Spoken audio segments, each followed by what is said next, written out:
All right, well, welcome Gundam fans to episode 13 of the Gundam Explained podcast. I'm your host, Adam Blue, where every Friday I try to release a Gundam-themed podcast. Episode 13, it's October. I released this on a Friday, that's kind of fitting. But we still have more Fridays left in October, so this isn't the spooky episode. Okay, I just set myself up, didn't I? I need to make it scary somehow. Okay, well, let's jump into it. If you haven't, subscribe, follow, whatever. I know I always have to say that stuff, but no, really, on YouTube, again, there's this video, where is it, 400 sub winners, a new giveaway.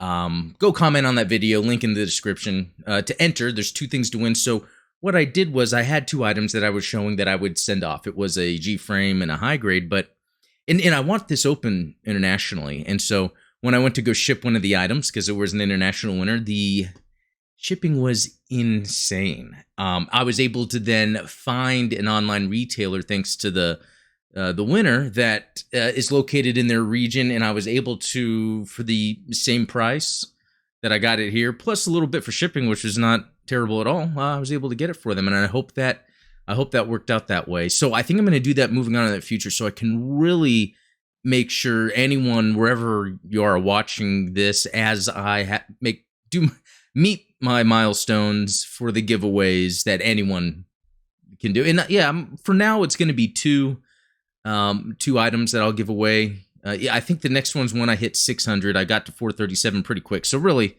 it's a lot faster now, and I appreciate everyone that is involved with this. I have a lot of fun. Speaking of a lot of fun, the last video review that went up on last Wednesday was for Char's Counterattack, Part 1. I originally was going to sit through and do the whole thing, but there's so much that happens in that movie that I got to a point where it's like, okay, I need to just make this a Part 1. Maybe? Am I being lazy? Does someone want a 30, 45-minute video of me just talking about Char's Counterattack? I don't know. But what I do know is, when it comes to a lot of views that I get, that video, and I have it up on the screen right now, 128 views as of I've released it Wednesday, and I'm recording this on Thursday night. That beats a lot of my videos. I mean, it beats my podcast, my action figure reviews. The only other one that was close to that, Attack on Torrington, but that'd been up for a while, and that's kind of a cooler, more informational video, even though that's kind of really what I want to do a lot of. I just need to get that expertise down, right? And then the Zeta Gundam was at 230. And I love Zeta Gundam, so I don't mind going through all of them. And then the Gundam Rising was 131. So it seems, if I'm reviewing OG, UC Gundam, that a lot of people like that. But then I was thinking, this has Haro on the thumbnail. And then we got that blonde bad boy, the Red Comet.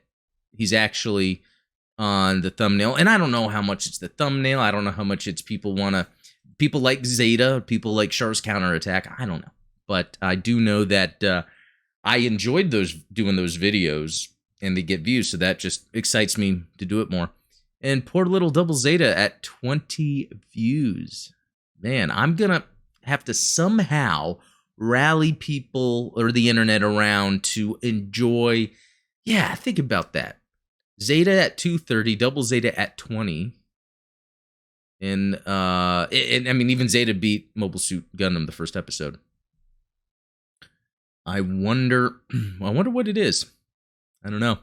But another video I did recently was on the Gundam Infinity figures. I saw another one at Target the other day. I just didn't pick it up. It had the Zaku head.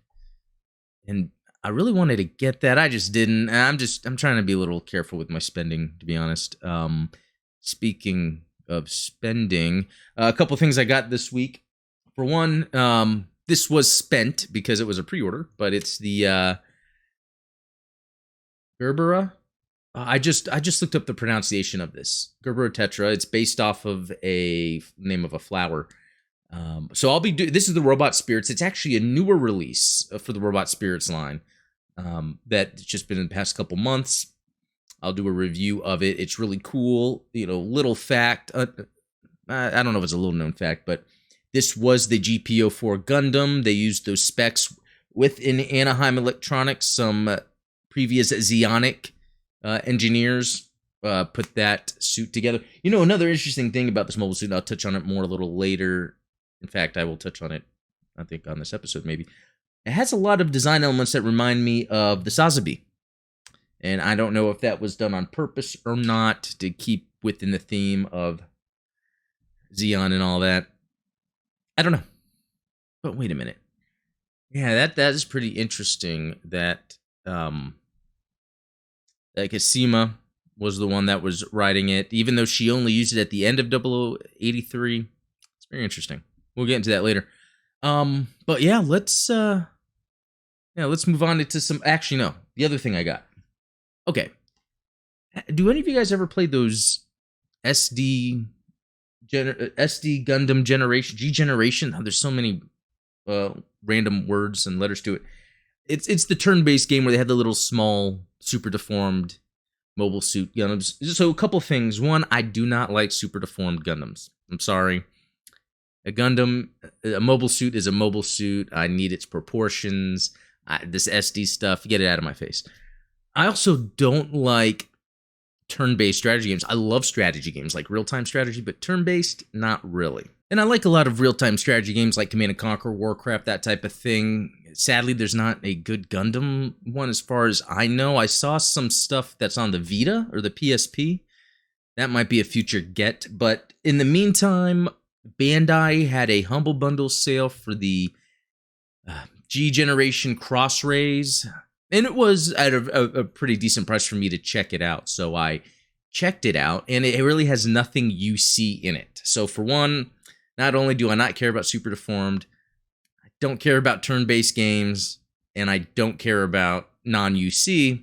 So it's a hard sell, right? But I liked what was going on. The turn-based element reminded me of Shining Force. I don't know if anyone's familiar with that franchise. I think it's Sega. The first one was on the Sega Genesis. Could have been Sega Master System, but I think Sega Genesis was the first one. And I played through back, I don't know when I played through that on the Genesis, but I beat it. I liked it. There's something about the strategy on that because I think you feel like you're gonna lose a lot. Anyway, so I'm playing this Cross-Rays and I'm loving the animations that occur, and then I don't know. I thought it was pretty cool. So I was thinking, okay, well, there has to be, because a lot of games can be cross-regional, there has to be a UC-based game somewhere, and there was. So on PS4 and I think on Switch, it's called Genesis. Speaking of Genesis, Shining Force was on that. But anyway, yeah, it's G Generation Genesis.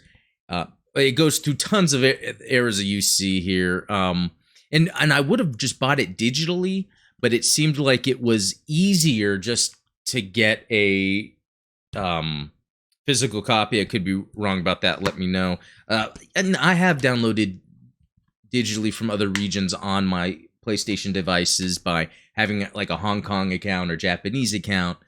I remember there was a Starship Troopers game that was on PS3, I think. Or was that PS4? I think that was I don't remember. But anyway, but what was cool, oh yeah, there's a season pass, I think, for this that I'll look into that later. First, I want to play the game to see how much more I'll like it. So, you know, what's interesting is I have a video up of a gunpla I built. It was the new Gundam, and it looks exactly like this. And it almost, you know what, I just forgot I have this too. This is a Zaku 2 I got from a machine at a comic shop near me. Maybe the legs are a little too big, but it's almost like that type of size. But by getting this physically, it came with this cool book that just kind of goes through all the different. It's for some reason hard for me to kind of flip through and show on the camera. Really cool pictures in here, even though they're all super deformed, which I still cannot get around that. But what's cool is they have this timeline. Let me see if I can get that on there. Hopefully that's easy to read if you wanted to pause and look at that. I'm sure it's online somewhere. Although it's really cool just to add this to my other Gundam collectibles stuff I have. Because I even bought, I think it was an Operation in the title. I have it. Anyway, it's a 360 game that was Gundam. Doesn't work here, obviously. I don't even think the servers are up. I think it was a multiplayer online game, but I just had to have the physical copy around. You know, when I would get into something, I'd collect the stuff. It was mainly always like video games. Got video game related stuff. I sold all that stuff back in the day. Not back in the day, but a few years ago. And I've been limiting my collection. It's been mainly now Star Wars and Gundam. So it's cool to kind of have a little physical copy. But anyway, curious what everyone thinks of that game. I wanted to kind of jump into, you know, here's a video. This is Flail-Throughs. This might be a popular YouTuber. If you've heard of him, let me know. You know, something about this, again, it's a lot like Shining Force. And then so I'll tell myself I don't like the super deformed. The reason I'm able to get around the turn-based is because it reminds me of the type that's in Shining Force. Or there was a couple tactics games, I think on Game Boy that I played that might have been Final Fantasy or Onimusha or something, and it's more similar to that. There's, you know what, maybe the difference is the American or the Western turn-based games I'm not as into. But, so, because it's like Shining Force, I'm able to get into it. The music, it's playing badass Gundam music that I love. So I'm sitting there where I don't have to, like, be on edge because it's not a real-time combat game. Listen to some sick Gundam music, see some sick Gundam animation. The reason I can get over the super deformed look is because it's the nature of the video games. When these games were coming out, maybe like the Super Robot Wars on the 8-bit consoles on Nintendo as it was getting to Genesis, even Super Nintendo, it was because of the limitations of the graphics that they had to draw the characters kind of in that way, that kind of cutesy, super deformed way. And so now that they've brought it, 3D, they use polygonal graphics, if that's what's going on here. It could still be hand-drawn, I don't know. I think it is kind of cool in that video game legacy way that they're keeping that look to it. As you can see, what's going on in this. I think that's cool. So I can get over it. I just wish maybe when they did the cutscenes with the animation, they would then be normal scale, because the human characters are normal scale. The animations on them are there's some animation. I guess the way they look. The graphics of the hand-drawn characters look great. So you know what? I like it. I do like this. I'm actually glad I found it. And although I don't know anyone out there that has played it, has some tips if you want to leave them in the comments. I got this is Flail-Throughs playing through the beginning of the Mobile Suit Gundam campaign, because it goes through Zeta, Double Zeta. It has even the side stories, other stories I'm not familiar with, so I can learn about them here. And they're not to the T, but the specific story beats are represented here.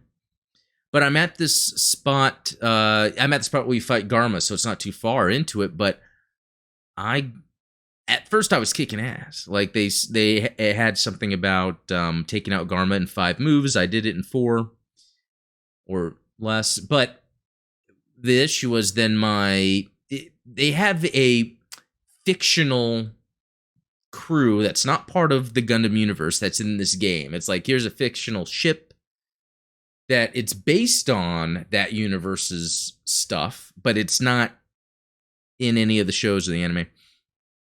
That thing got destroyed and wiped out easily. I lost. I had spent so much time on that map. I was like, oh my god, I can't believe it. And I love that. It reminds me of Shining Force again.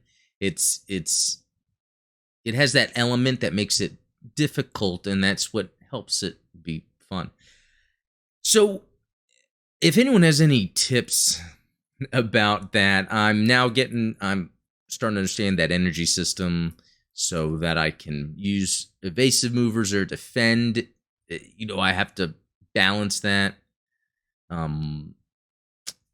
don't know. I'm having fun. It seems like it's hard, but I think that is just perfect. So this really turned out better than I thought. Yeah, anyway, anyone else that's playing that, let me know. I'm curious what you guys think about it. And it was interesting as I was going to record my session, and I'm playing on PS5, and it does not allow me to record it. Anytime I go to record video, it just tells me this part of the gameplay can't be recorded or something. You know how Sony had that in PS4 also. So that's a little annoying.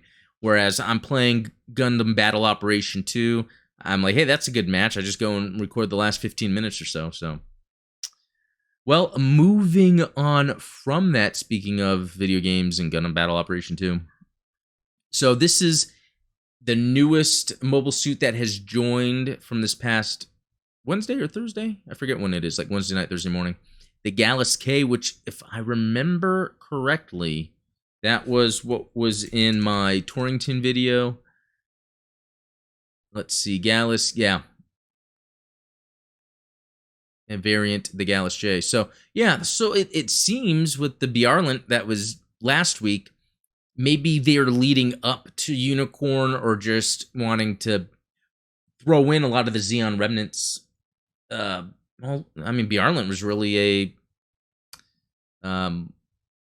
it was in the attack on Torrington, but it wasn't Xeon Remnant. So yeah, it really seems like they're throwing in those mobile suits from that. So that's pretty cool. It would be interesting. And if we look at the picture too, you see it's not the rabbit, is it? It's that Zaku. That's a support type, and it has the cannon. Anyway, I think it's really cool that they're adding these suits, and still they keep adding stuff. And then they have this Neo Xeon normal suit and helmet. Let's see, and then the Cublé, I guess, can be. Oh yeah, that was in the other gacha area. See, that's the thing. I really only spend my coins when it's like half off, because otherwise, rarely do I get the suit that they have out there. Like both, yeah. Think it back: the Double Zeta, the Zeza, Double Zeta, the Zeta, the Sazabi, the new Gundam. I wanted those when they were released, and I couldn't get them with my coins. So it's just later on I would randomly get them, which I guess is a fun little surprise. And I never got the Mark II. I mean, I have the Super Gundam, which is cool, but that's more support. So yeah, it's just one of those things. Let's see. Anything else about this? I don't think so.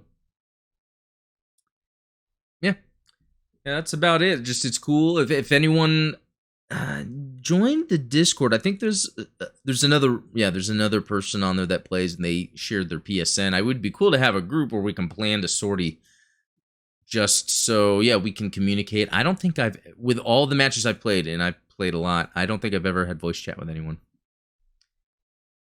Something I wanted to talk about real quick, speaking of SD Gundam G Generation. Interesting. So there's this carry base. And so when I was playing, Genesis, not the Sega Genesis, but the SD G Generation Genesis, it had me choose a group to load out. I forgot what the terminology was, and it was this. And I'm like, what is this? Carry base? And there's this girl, her name is it like Mana Luna? Or would it be Mana Luna? Oh, Luna Mana. And I was like leveling her up, and I was like, okay, that's kind of cool. I just don't know who these characters are. I'd rather it be like Amuro or someone. But, whatever. I don't know if anyone has any more information. I mean, I guess I am actually looking at the wiki here. I just don't want to read through it. Like other G Generation original ships, the carry base is merely a recolored version of a canon ship. In its case, the Space Ark. And what is the Space Ark? Earth Federation, let's see. Oh, from F91. Wow, that is interesting. Okay. Let's see. The carry base received a redesign in Crossrays due to the absence of Universal Century entries. So, interesting that, I guess when I was playing Crossrays, I just assumed that was just part of Seed, because I think I was playing the Seed campaign when I started. Oh, my camera's about to fall. And anyway, it's pretty cool. Maybe I'll get used to the characters and the design of the ship, but it's just kind of crazy when I'm playing the story missions from Generations, and then we see this non-canon ship show up. I mean, I guess at least the class of ship is canon. So you can kind of make up stuff. So, yeah, there's that. All right, so Mobile Suit of the Week, it's going to be the AGX-04 Gerbera. Now, let me... Yeah, I just looked this up. Gerbera. I like how she says that. It's like with confidence, as if it's like, it's Gerbera. This is the Gerbera Tetra, which is based off of a name of a flower, which I think most of the names of the mobile suits, specifically the Gundams in 0083, were named off of. So, the AGX-04 Gerbera Tetra is a prototype assault mobile suit designed by Mika Akitaka and was featured in the OVA Mobile Suit Gundam 0083 Stardust Memory. It was piloted by Sima Garau. Now, am I pronouncing that correctly? Shima Garau. The last name I might be, but it looks like it's Shima and not Sima. Or is it Zima? Let's see. Let's look a little bit more into this. Developed from, so this is what's interesting about the suit. Developed from the RX-78 GBO4G Gundam Gerbera. Which, it's like, whoa, what is this? And it looks, so here's the GPO3, by the way. Yes, I was having them battle on the desk with me here. So they share some design similarities, and that makes sense. It's the evolution of those Gundam GP models. But what's interesting was, I guess they didn't go through with it, and I guess within Anaheim Electronics, they were able to kind of take, the foundation of the GPO4, and it's a Gundam, and then make it a Zeon remnant, or what would you call it? The Delaz fleet. No, Shima fleet, because I guess that's her fleet.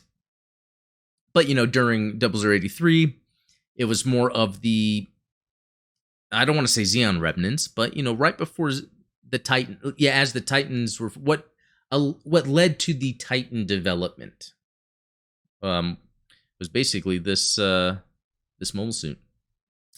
As part of its military reconstruction following the one-year war, the Earth Federation Forces began its Gundam development project in collaboration with Anaheim Electronics. The goal was to produce new experimental Gundam-type mobile suits. The intended fourth unit in this GP series was the RX-78 GBO4G Gundam Gerbera. Its design sought to replicate the high-speed mobile suit assault tactics successfully established by the Principality of Zeon late in the war, in which a single mobile suit was able to penetrate the enemy forces and deal heavy damage, as exemplified by the MS-18E Kampfer. However, the role of the Gerbera was found to have many overlapping elements with its brother unit, the RX-78 GPO1 Gundam Zephyranthes, which was upgradable for space combat, so its development was canceled. As a result, Anaheim Electronics was left with a half-completed Gerbera. The division within Anaheim Electronics that produced the Gerbera was created from the Zeonic Company, which still had strong loyalty to Zeon, and was approached by the Delaz fleet. The division then revised the design of the Gerbera to hide its origin and produce the AGX-04 Gerbera Tetra. So, very interesting. That's just some cool Gundam lore in Universal Century, where when it comes to weapon development and the money that gets in and out, it really doesn't matter. They'll design mobile suits for any side. The Gerbera Tetra features a simple armament consisting of 4 110mm machine guns, 2 mounted in each forearm, 2 beam sabers for melee combat, and a beam machine gun, a beam weapon with a much higher rate of firepower than standard beam rifles. The Gerbera Tetra can be equipped with an optional Sturm booster on its back, which, despite increasing the overall mass, dramatically increases the suit's speed and flight range. Yeah, that's a hefty part of it that comes with the Robot Spirits version. Armaments: 110 machine cannon. The Gerbera Tetra is equipped with 4 110 machine cannons, 2 mounted on each forearm with the magazines attached to the elbows. It's very interesting. The elbows do have the appearance of magazine carts you would see. It's very interesting. They are much stronger than the 60mm Vulcan guns mounted in the head of the Gundam and GM or GIM type mobile suits, and combined with their excellent rate of fire, they are extremely effective in mid-close range mobile suit combat. Beam Saber. The Beam Saber is a small device held in the mobile suit's hands when deployed and is powered by a rechargeable energy capacitor. It emits high-energy Minovsky particles to form a blade-shaped eye field via manipulation of electromagnetic fields, and then fills this eye field shell with superheated Minovsky particle plasma to produce an effective cutting blade. The Gerbera Tetra has 2 beam sabers stored in the armor attached to the top of its thighs. The X-04 beam machine gun, a prototype beam weapon that continuously fires pulse-shaped beams and excels in sweeping fire and assault use, causing widespread destruction by multiple shots. As the technology for intermittently firing megaparticles is under development, a cooling jacket and a cooling tank is connected to the barrel and the lower part of the barrel, respectively. A forced cooling nozzle is also located at the back of the generator section. When the gun has reached its operating limit, the top part of the generator section slides out for forced cooling, and a limiter is also activated, disabling the rapid fire mode. Reactivation of the mode requires a new coolant tank. Very descriptive information that is needless but awesome to know. Shield. An optional defensive armament used by the Gerbera Tetra in the Mobile Suit Gundam's 0083 Rebellion manga. It is the same shield as used by the MS-14FS Gelgoog Marine Commander type. So interesting that how it would look with the shield. Oh, because this is her ship anyway. But I'm not seeing anything showing the shield. But that's cool. Anyway, that's cool information. Special equipment and features. Stern booster. An optional equipment is a combination of propellant, tank, and vernier thrusters. The stern booster allows the Gerbera Tetra to reach the front line quickly without using any of the mobile suit's own propellant. It is purged once the mobile suit reaches its destination. Ejectable external propellant tank. The stern booster can be equipped with 2 additional propellant tanks to increase the flight range. They can be purged once empty. Yeah, and that actually comes with the robot spirits as well. History. In UC-0083, the Delaz fleet launched Operation Stardust, an uprising against the Federation. Anaheim Electronics, while supplying the Federation, also offered to support Aguilera Delaz. I don't think I've tried pronouncing that first name. Vice President O'Sullivan then gave the completed Gerbera Tetra to Lieutenant Colonel Shima Garao as a political gesture. During the last stages of Operation Stardust, Shima was killed and the Gerbera Tetra destroyed when Federation pilot Kuwaraki impaled it on the end of the beam cannon of the RX-78 GBO3D Gundam Dendrobium Orcus and blasted the suit in half. So, again, we're seeing another name of a flower, the Dendrobium Orcus. Really, say all these names 10 times fast and then come at me. No, I'm joking.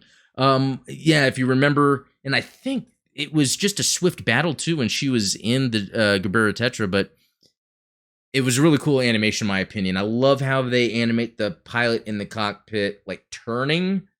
And then, yeah, that long end of his mobile armor, yeah, impaled right into her. It was a really cool shot, but I don't think she was really even in her suit that long. Maybe the manga longer. Manga longer. All right, variants. The AG-X04 Gerbera Tetra Kirara Custom. Customized Gerbera Tetra Gunpla operated by Gunpla. Okay, so, sorry, I'm not going to go any further with this because when it says Gunpla, it makes me think that's from the I guess a series I'm not too familiar with, but and it's that right there looks pretty cool. Oh, this is how it looks in Battle Operation 2. I really like that. You know what? I don't even remember if I probably don't even have it actually. Pretty cool. What's some notes of trivia? The Gerbera refers to the genus of sunflower plant, which is named after German botanist Traga Gerber. Oh, so it's Gerber. I get it. Tetra is ancient Greek for the number 4. I like it. So, Gerbera Tetra, name of a flower, and it's the 4th prototype. Very cool. So that's Mobile Suit of the Week. Very cool. Okay. Let's look at some of the comments.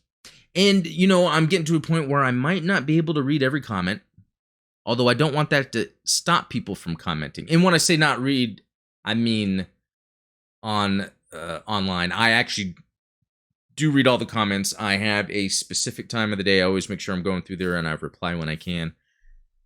I learn a lot from the comments, not only just about Gundam, but how I can make my channel better, and it is awesome, I gotta say. So, Matt Ralph, agree on how well the unicorn funnels were handled.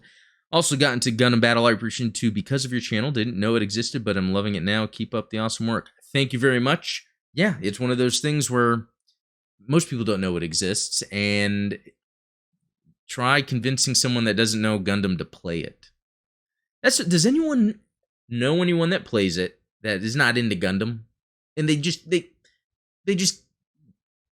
can't be into Gundam? They haven't even watched it, or maybe they tried watching it. They're like, and they don't build. I'm curious because I think the game on its own, if the skin was, I don't know, Master Chief, if it was like a Halo spinoff, I think people would love it because it's a much more tactical game. Maybe just me. Santo Bell, and this is on, the last podcast. The new High Grade Zaku 2, both the normal and Char version, have a soft, more anime-correct skirt or a more traditional hard and ball-jointed waist skirt. It also uses the new articulation from Beyond Global Gundam and Messer kits in the chest for better posing. We sell through a good amount of them. Just my opinion, it's much needed upgrade to the original High Grade. Yeah, I think it looks great. That is pretty cool that the soft is to be more anime accurate. So maybe there are some scenes where it looks in that way. And the Messer, there's a few opportunities because I think they did a re-release on that and I wanted to grab it and I didn't. But that is very cool that the Messer also has this kind of newer articulation. That makes me think with the Beyond Global, we sometimes see a whole bunch of RX-78-2s they release and they kind of have differences to them. And at first I'm like, but it's okay. It's all right. But I get it now. It allows them, because they know they can sell an RX-78-2, it allows them to maybe experiment with different types of articulation. That way, they can apply it to other kits. So now I like it. Code Fairy is the new version of GBO, so basically GBO3. We get a game breakdown on the 19th of October. So is it GBO3? From what I'm seeing, it seems like it's when you're in the open world, that character that they showed in there, I totally forget her name, you will go up to her and she'll have missions for you. Would it be part 3? Would they already do a GBO3? On one hand, here's the thing, like, if they made a GBO3, would it still be PS4 and 5 cross compatible? You would want that. More people have PS4s. Not many people have a PS5. But at the same time, on a PS5, I would like a Gundam Battle Operation game that they can up the graphics. There's this look to Gundam Battle Operation that looks washed out a little. The colors, or it's muted. There's something about the colors I don't like, and I bet what would help is just upping the polygon count, colors. You know what would be super sick if they did with a new Gundam Battle Operation game? Still have the typical 4 or 5 or 6v6, whatever. But man, what if they had like 20 on 20, 40 on 40 giant maps? Something I do like about that, and it's because it's already in Gundam Battle Operation, and this is the whole repair thing. So let's say you're playing a 20 on 20 match, and you get your Gundam or your mobile suit damaged to a point to where you're gonna blow up. I like the idea that you could be working with more people so they can kind of cover you, and then you can tail it back to repair, or they can add maybe some sort of repair vessel, repair class. But I do like the idea. Yeah, you head back to camp, start repairing so you can get back into battle.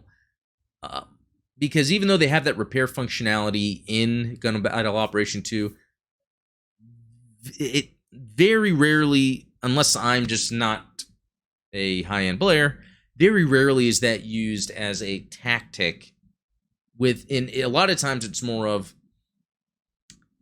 let's say my suit's about to blow up. I will try to at least get out if I'm near a point to capture, or if I'm near a place where I can then spawn quickly, but otherwise, yeah, I don't know. Question, if I may, how do you record your battle operation footage? Is it via capture, or do you remote play to your PC and record the screen? Yeah, so I use the PS5 when I'm done playing a match. I hit like record the past. I love this feature, by the way. It's like the past 15 minutes. That usually, between waiting in a lobby and playing a whole match, it's usually around that. I've been toying with the idea of having my PS5 situated in the same room as my computer setup, so that I can have a webcam on and talk as I'm playing. The thing is, a lot of times when I'm playing, well, I was about to say, a lot of times when I'm playing, I'm not talking, but when I'm dying, waiting to respawn, there's time to talk. If I'm in a lobby, there's time to talk. That would actually be pretty cool. I've been wanting to not say but that is one thing. If I was going to make one complaint, and it's the only complaint I have about Gundam Battle Operation 2, and it's sometimes when you're just waiting for a game to start. It could be because I'm in the West, and it's the time that I play. I usually will play Central Time early in the mornings or in the evening. Yeah, so usually around work. Or if it's on the weekend, I'll play in the morning, but not too early morning, kind of mid-morning. And I noticed the mornings, those games start a lot quicker. So that could be with the time difference. Well, cool. Thank you, Santo Bell. Okay, Gray, Alan, San, Augustine. Wow, congrats to the lucky winners. About your question, since I started building Gunpla, I always crave for the PG Perfect Strike Gundam. It's not over the top, but it's cool for me. So that is a cool one. And I kind of like doing it this way, because when I do pick a winner, if what is in the comment is viable for me to be able to purchase and send, I'm going to do that. I would like to, once I get to a point where I feel it is fair to do a Patreon, I am going to have it where part of the funds of the Patreon is to fund doing cool giveaways. Like, what if I've never seen the Perfect Strike Gundam, but if there was some way with, the donations or whatever to the channel allow me to then purchase something like that, I would totally do that. All right, Rob the Builder, if you want to work on your speech disfluency, filler word, there's more than just my filler words, as you can see just now. I recommend embracing silence. My military background forced me to improve my public speaking skills because I used to have the same issue. I used to speak very quickly, and slowing down, taking a breath before each thought I was going to convey, and allowing myself to embrace silence in my speech really helped. And one last trick was to use yes versus any shorthand version of the word haha. Forcing myself to enunciate made me more comfortable for some reason, but this is your channel and it's fun, so do what makes you feel good about your content. Well, one, that last sentence was so nice, but I love the fact that I got those that feedback, because look, none of us really speak perfectly. Well, I'm sure there are people out there that do. I can enunciate well. If I get excited about something, I'll talk real fast. Sometimes as I'm doing the podcast, there's certain things I just need to convey. I'll kind of do it quickly. A lot of times if I am, oh, that's interesting, and then I'm talking through something, I will then go, and I just don't like to do that because I don't know. It's been brought up before, but it was brought up by someone that's usually pretty harsh to me anyway about things. So, but it's good. Feedback at the end of the day is good. Yeah, thinking about that, like the ums. And so with my line of work, I actually do speak on camera. Not necessarily on camera, more on mic, but I turn my camera when I can frequently. I'm having to speak, and it's sometimes at an exec level or a highly technical level. there are a lot of things that I'm already comfortable with speaking on because it's my profession. So it allows me to speak clearly, and I do it in kind of this manner where I seem like I'm excited and happy about it. But if I know that then if I get a question about the technologies in which I am speaking on and I have to think about it, I'll go, yeah. So, and then, another thing too, and did I put it in here? Oh, I just did again. I used to work private security a long time ago. This is in my early days when I could have gone to the military, but that didn't interest me at the time. But the private security company I worked for, I had to work with these primaries that were requiring us to have a certain amount of etiquette when we were talking. And so that kind of helped me in a way. All right, well, yeah, thanks for that. Moving on, Faisal, that's my new favorite boy Gundam Doritos, falling in love with how they animated it in the movie. Yeah, the Kasai Gundam, that Dorito boy, that's right. Oh, Robert Westfall. Wow, thanks for showing the artwork of mine that I sent you, by the way. First mecha one you showed is supposed to be a micro mech. Yeah, and I will be showing more of that stuff. I actually have it over there. I should have actually planned to do a little bit of that, but I do plan to.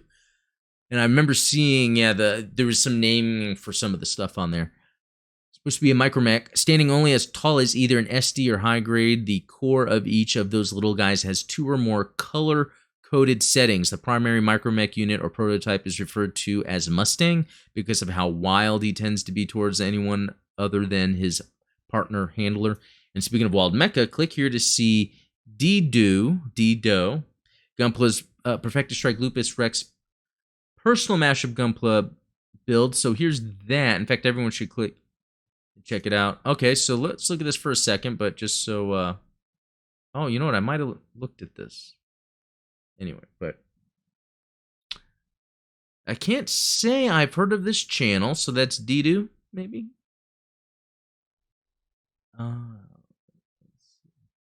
Oh, very cool. So he's doing the little etching to make his own, there's a word for that, or phrase for those.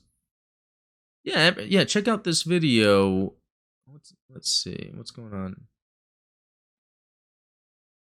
Dang. Okay, that's pretty cool.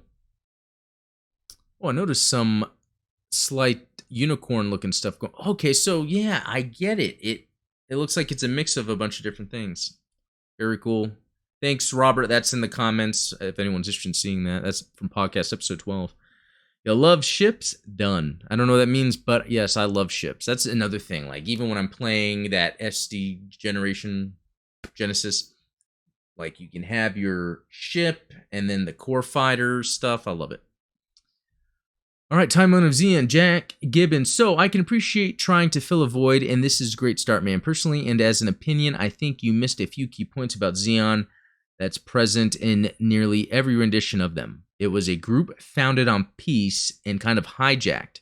There are characters whom wear the uniform that you can't help but respect because they were fighting for independence and the Earth was being excessive. Yeah, totally. I love that storyline in it. It could have been I wasn't clear on that, or maybe I didn't really touch on the motivational part of them, but thanks, Jack. I really appreciate that. All right, Santo Bell. This is on the Gundam Infinity video.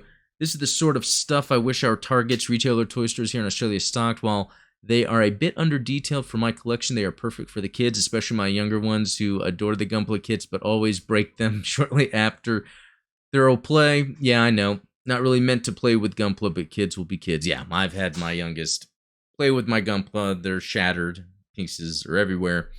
The Infinity figures are definitely awesome for kids. That's true. And it is interesting how in Target I'm now seeing everything. We had they got high grades of some basic kits, and then I saw a real grade the other day. And then they have the Gundam Infinity figures, they have the Gundam Universe figures. They also have these new light up figures. I don't know how tall they are, maybe 4 inches, and they have a light up feature. They had RX-78 and Azaku. I almost bought them. I didn't. I just don't want to buy just anything that's Gundam, really. But excuse me. Not a simp. Definitely not as good as the Gundam Universe line, but understandable as these are $10 cheaper. Yeah, that's cool. That if you think about it, that there's these completely different types of lines. I would just love to start seeing the robot spirits in the stores. I don't know if it's just the cost. People just wouldn't buy those. I don't know. They're expensive. Karina P, this would be perfect for my little one who always wants to play with them when I'm building the gunpla. Yeah, Karina was the winner of the G frame, and yeah, those Gundam Infinity figures actually would be good for kids. I got to keep that in mind. Someone won one. Couldn't find those breaker kits, I imagine. Yeah, so I've seen the post of the Gundam Breaker Battle Log, whatever. I don't know what names they are. They have some like special kits that people are wanting to get, and I haven't seen any of those. I've been checking just in case. If I find one, I will get one as a giveaway, actually, because I probably don't care to build it, but since that's something that seems to be popular. Thanks, Robert. Zaku. Zaku? Zaku. Yes, found my second beam saber for my ale strike. Oh, nice. I hate it when I lose that stuff. A very nice view. Yeah, that's when as Jobby the Hung says, look at that spread, or nice spread. I think I was looking at the RX-78 too. Maybe have a small face cam window in the corner next time. Okay. Yeah, I'm getting a few different suggestions. Is getting the full frame of whatever I'm reviewing, but also a little bit of my face. Before I had it like, half and half, and I get that. But then sometimes I'm like off camera because I'm like messing with it. I'll figure it out one of these days. I'm just trying to. It's where I'm trying to limit the amount of editing I have to do, because I could set up 2 cameras or do one thing and then later. But yeah, again, anyway. What do you think of my Magi Matrix character brainchild? Yeah, the characters you created were very cool, and I haven't gone through all of them yet. Oh, and then Robert had something for Santo. Very cool. Okay, so this is for my Shar's Counterattack. Santo Bell. Shar's Counterattack was the first Gundam anime I owned on DVD. I bought a bundle of DVDs, tapes, and Laserdiscs from Barnes & Noble in the late 90s, and along with other anime film classics like Akira, Lotus Wars, Fist of the North Star, Old Godzilla and Ultraman were Shar's Counterattack, G-Savior, and the original Gundam anime on Laserdisc, and many more. Living in the remote northern parts of Australia made it hard to buy any anime. Hell, most things, so the internet and buying from the US was a blessing. That's cool. I had no idea what I was buying at the time. Went on box art alone to make up my mind. A short time later, Seed was released, and since then, Gundam and Gundam-related stories have become one of my favorite anime story franchises now. I'd love to see a remake for a few of these older titles. Better scripts and acting, and overall better visuals. I mean, I love the classics, but Counterattack with Hathaway visual and sound quality. Shut up and take my money. Yeah. I bet they'll do that one day. They will. I would love it if they just redid the original Mobile Suit Gundam, but kept the framing, each cell the same, just update the detail and the animation. But just the framings there, even keep the sounds. It's just the animation that needs to be updated. But I think that's really cool about like when you get into something, you find some things like it's just reminded me when I was a kid and I would be at the video rental store and see the VHS tapes of horror movies, and like I'm looking at the cover of these horror movies, I'm like, what is this? And some I've never seen. Now that movies are streaming, sometimes I'll see something and I'll like, wow, that reminds me of a cover of a movie I saw when I was a kid but never watched it. Now the interesting thing about anime growing up, if I saw anime on something, I would just avoid it. It's like, I'm not gonna watch anime. But little did I know. Speaking of that, so I've been using, I think it's mainly Amazon, but I think it's going to, is it Tubi TV or some other app? I love like 80s sci-fi / horror anime. Like, I love it so much. There is this Demon City Shinjuku. There was even something called Wicked City. Then there was a movie where the guy's name is Goku. I mean, that's the name of the show as well. What was some other ones I saw? I can't remember. There's Angel Cop, I think, is like that stuff. And Akira, even though I never finished it. I need to try that, but I love like the 80s. Oh, Lily Cat. Lily Cat is really good. I love, if anyone can recommend some 80s sci-fi horror anime, let me know. I don't know what it is. I don't know if it has to be horror. I don't know if it has to be sci-fi, but there's something about the music, the animation. It is, I love it. I love that stuff. Oh, Robert, and about his pictures. Yeah, don't worry, Robert. I will get to that. Okay, another, from Will, another awesome video. After watching this, I can tell you've taken big leaps forward when comparing to past reviews of Gundam anime. This was a fun review to watch. If I can provide any constructive criticism, it would be to mute the audio of the scene you're talking over. That's just my opinion. Keep it up. Great work. And I totally agree with that. There was a couple sections where I was allowing the audio to go. Normally, I would pause it, thinking that at the level it was, I could talk, but I can totally tell where that's just kind of annoying and it's unprofessional. So thanks for pointing that out, Will. That allows me then when I'm making my video, I know to keep that in mind. So Ryan Poole, I would love to get the high grade Mercurius and Viate. What? Even though it's P Bandai. So those I don't know, but that sounds interesting. I'm going to assume it's Seed, right? Or what is this? Oh, so it's a 2-pack. AC After Colony? And I don't know if is that 00 maybe? Would it be Wing? Because that's almost looking like the Tall Geese in a way. Very cool though. Ooh, 84. Huh. Very cool. I'm glad. Yeah, because I did not see that. And then if you don't have a laptop PC to keep us updated while you're out, get one. Oh, while I'm out. Is that, yeah, because I said I was going to be going on vacation. Yeah, I'll be going on vacation next week. Or it's like a trip. I don't know. I'm going to be out of town. That's a good way to put it. But yeah, I'll still have videos go up. I've got all that planned. But yeah, I guess that reaches the end of this podcast. Always on time. It works out. Sometimes I feel like I don't have enough time.